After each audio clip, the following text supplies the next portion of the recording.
ഈ പൊന്നിയൊരുക്കി ചേലത്തൊരു മാല തീർത്തു.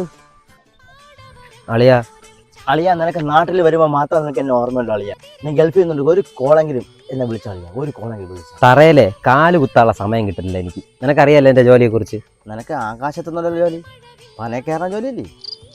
നിനക്കറിയാല്ല എനിക്ക് ഈ നാട്, ഈ വാഴപ്പണ, മരിച്ചിനി, കാച്ചിൽ, ചേമ്പ്, ക്രിക്കറ്റ് കളി, മാങ്ങ പൊട്ടിച്ച് തിന്നട്ടം, ഇതൊക്കെ മറന്നിട്ട് എനിക്ക് അവിടെ ഗൾഫിൽ സുഖമായിട്ട് ജോലി ചെയ്യാൻ പറ്റുമോ? ഇതല്ലേടാ അടിപൊളി.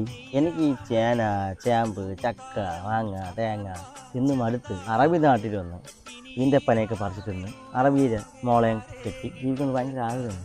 അതൊക്കെ പോട്ടെ, ഇത് കണ്ടാ നീ ഗൾഫിൽ നിന്ന് ഞാൻ നിനക്ക് വേണ്ടി കൊണ്ടുവന്നത്. വാറ്റളിയാ പിന്നെ വാ, നീ നമുക്ക് ഇവിടെ അടിക്കാം. വാ, പണയിലോട്ട് പോകാം. സൂപ്പർ സാധനോടാ, കൂടിയതാ കൂടിയല്ലേ? അടിച്ചിട്ട് മരുന്ന് ചേനയൊക്കെ അവിച്ച് തിന്നാം. പിന്നല്ലാതെ വാ. A few moments later.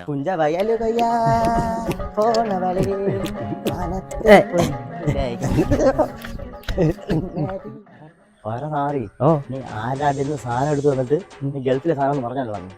എടാ നിനക്കറിയാവോ, ലഗേജ് പോലും കൊണ്ടുവരാൻ സ്ഥലമില്ലാഞ്ഞിട്ട് നിനക്ക് വേണ്ടിയാണ് ഞാൻ കുപ്പി കെട്ടിപ്പൊതിഞ്ഞ് കൊണ്ടുവന്നത്. എനിക്ക് ഇത് തന്നെ കേൾക്കണോടാ. നിന്നെ എനിക്ക് ഇഷ്ടമല്ല. നീ പോടാ, ഈ ഗതി പിടിക്കാതെ ഇവിടെ തന്നെ കിടക്കൂടാ.